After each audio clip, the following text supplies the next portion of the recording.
Hi, I'm Jillian, and you are listening to The Mindset of Podcasting, where we not only talk about the technical side of launching and managing your podcast, but also about building your confidence in yourself and the power of your voice. Your business and your podcast depends so much on your mindset. So I will be diving deep into the mindset blocks and issues that we go through when starting and running your own podcast so you can feel confident in your message and in your voice. It's time to listen in and feel confident about yourself and your podcast. Welcome back to the Mindset of Podcasting. I'm so glad you're joining me here today. Today, we are going to be talking about all the programs I use to run my podcast. So running your own podcast can be overwhelming and complicated. So that's why in this episode, I wanted to go over all the systems I use to stay on top of my podcast and basically keep my sanity. I'm going to be talking about everything from coming up with content. Yes, I have a site that helps you come up with content, to recording your episode and editing it. And basically, I have a system for anything you need for your podcast. So let's get into it. So usually when you need to record a podcast episode, the first thing you're going to need is content. You're going to need something to talk about.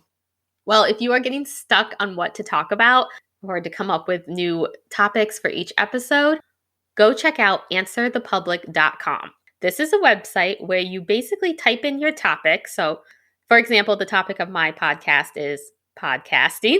So I would type in podcasting and it will pull up all the questions that people are searching for on the internet. And there are a ton of questions. So you will get content for days. So go there if you're stuck on any content or topic issues, and that will help you out.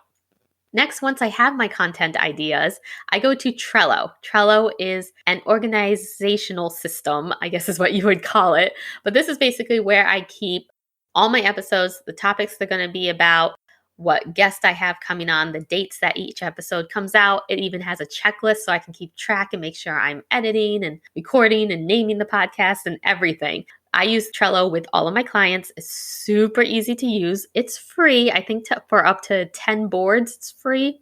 So if you need a system to stay organized that's not too complicated, definitely go try out Trello. Next is Google Drive. I think everybody knows what Google Drive is. I'm not going to go too much into it, but this is where I house all my audio, my show notes. Anything I need for the episode is in my Google Drive. I share it with my podcast manager, so she has access to it all. I love Google Drive. It's so easy to use. And yeah, I'm sure everybody knows about Google Drive, so I'll leave it at that. Next is recording your episode. So you have your content, you have everything organized, you have your stuff in Google Drive. You're going to need to record it. I use Zoom. I love Zoom. It's easy to use. I think since the pandemic, everybody knows how to use Zoom now, but I just record right in there. You can also record on 2 tracks for guests so that you're on one track and your guest is on the other track. That makes it easier for you to edit if you have 2 separate tracks in case you or your guests start to talk over each other. I do have a YouTube video. The link will be in the show notes that you can go see how to actually set up those 2 tracks in Zoom. Make sure you have it set to your local computer to download, because for the 2 tracks, Zoom won't download to the cloud for some reason. So just make sure it's set to your local computer to download. And after your call, your recording automatically downloads. So it's super easy. Another system I use is called Auphonic. Auphonic levels out the noises. It takes out the background noises of your audio. I use this before I start editing my episodes or my clients' episodes, because I don't edit my episodes anymore, but I use it before I edit my clients' episodes. I run it through Auphonic just to level out the volume and take out all those annoying background noises. It is free for up to 2 hours a month. I pay for 9 hours a month. I think it's $12 each month for 9 hours. So that is great if you just want to make sure, especially if you have 2 guests and they might have different volumes, it will level it out. To edit, I use Audacity. Audacity is like my go-to program. I love Audacity. It's so easy to use. I do have a video on my YouTube that also shows you how to do basic editing in Audacity if you want to check that out too. But yeah, it's super easy to use. That's what I use to edit everything. Yeah, it's great. That's what I have to say about that. Another thing I use is called Podpage. So this is a site that will create a website for your podcast. And it does this by automatically connecting to your RSS feed, which is the feed for your podcast, basically. So it will pull your show notes and everything that you have put into your podcast host. It pulls it right into your website. There is a free version. You can do so much more with the paid version. I think it's $20 a month for the paid version, which is what I do. But you can create guest forms. You can have your guest schedule on there to book an interview with you. You can create the layout, add videos, add sponsors, so much more. And you don't have to go in every time to fix it because it automatically pulls everything from your RSS feed, which is amazing. So I absolutely love it. If you want to check out my page, you can. It's themindsetofpodcasting.com. I use Podpage for that. Next system program that I use, Canva. I think everybody also knows about Canva, hopefully. I use this to create graphics for social media posts. I love templates. I am not a graphic designer. I cannot create something from a blank canvas. No way. So I need the templates. So Canva is amazing for that. So yes, you can create your social media graphics in there. And then I take the social media graphics and I put them in a program called Wavve. It's Wavve. And I create audiograms there. So you upload your graphic from Canva, you upload a sound clip from your podcast, and it will create an audiogram for you to post. I believe it's $18 a month is what I pay for that. So those are great. I love it. Another system that I use is Otter. Otter is for transcriptions. If you want to put a transcript of your podcast on your website, this helps with SEO. So you can do that. Just put it through Otter. You will have to listen through because, it is an AI, so it doesn't catch everything or spell things correctly, especially people's names. So you might just want to go through and listen and edit it. But yeah, I love that. Another thing I use is Chartable. So Chartable is where you can keep track of where your podcast is charting and ranking. I use this with all my clients. It lets me know what number they are in the charts, what country, and also lets me know the ratings. So it's a great tool to use. And then the last tool I want to talk about is WeVideo. I use WeVideo for Reels and YouTube videos. So I can create Reels there if my clients have recorded a video with their podcast. So some of my clients, as they're recording the podcast, they also video themselves. So I create Reels from that. I do that with my own podcast. If you want to check out my Instagram at Jillian Grover Podcasting, I have a few Reels on there of my podcast guests talking.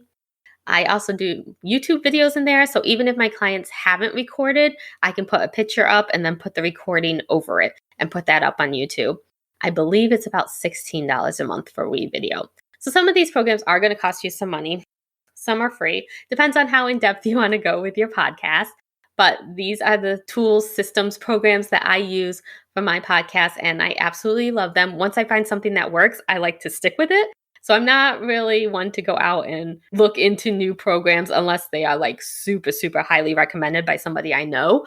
So if it works, I like to keep it. So these are all the programs that have worked for me that I use almost every day. I think I use almost all of these programs every single day. So they are amazing. Okay, so those are all my systems, programs, tools that I use. And now let's get into a little bit of podcast tips and give you a little business and life update from me. So my tip today is, since we're talking about systems, is to get organized. You need to get organized with your podcast, stay on top of it, maybe create an SOP if you don't have one so that you know what's the order of operations for your podcast. And that way, if you ever need to hire somebody, you have that all set and you can send it right to them and they can know exactly what to do. So as you're going through your podcast the next time, just start writing down every step that you take. And that way you have a document. So if you are ready to hire somebody, you can hand it over to them. So that is a great way to start. Even if you're not ready to hire a team, you at least have that ready to go.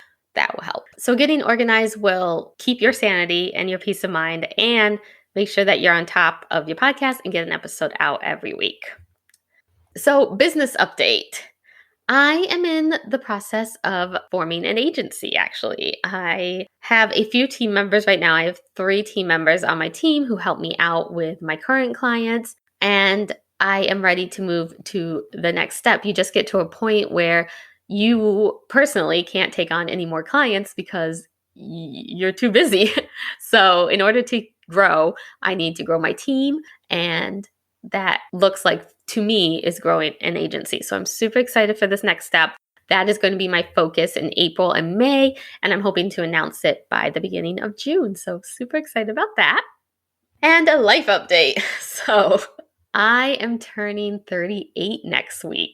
And you know what? I really don't get sad about me getting older. Like, I don't know, I'm not too concerned about being 38.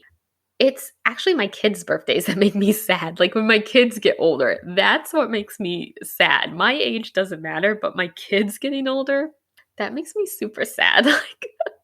So for my birthday next week, I think I got a free massage for Christmas. So I'm actually going to book that massage for my birthday, take a little time off, do some self-care, and just relax and pamper me because it's my day. So that is what I'm doing next week. So I'm excited about that.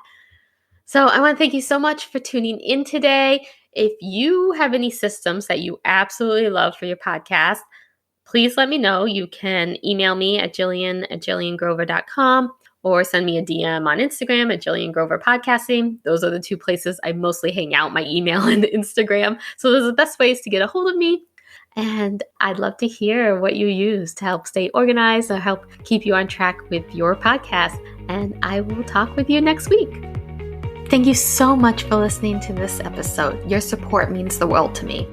Do you want to create a podcast on your own, but you're not sure where to start? My free podcast launch guide will give you all the information you need to start your podcast. From timelines to equipment, I got you covered. Head over to themindsetofpodcasting.com, and on the right-hand side, you'll see a box to sign up to get your free copy of the podcast launch guide. You can start your podcast on your own, but it's always great to have a little help along the way. That's why I created this guide. Go to themindsetofpodcasting.com and get your copy today.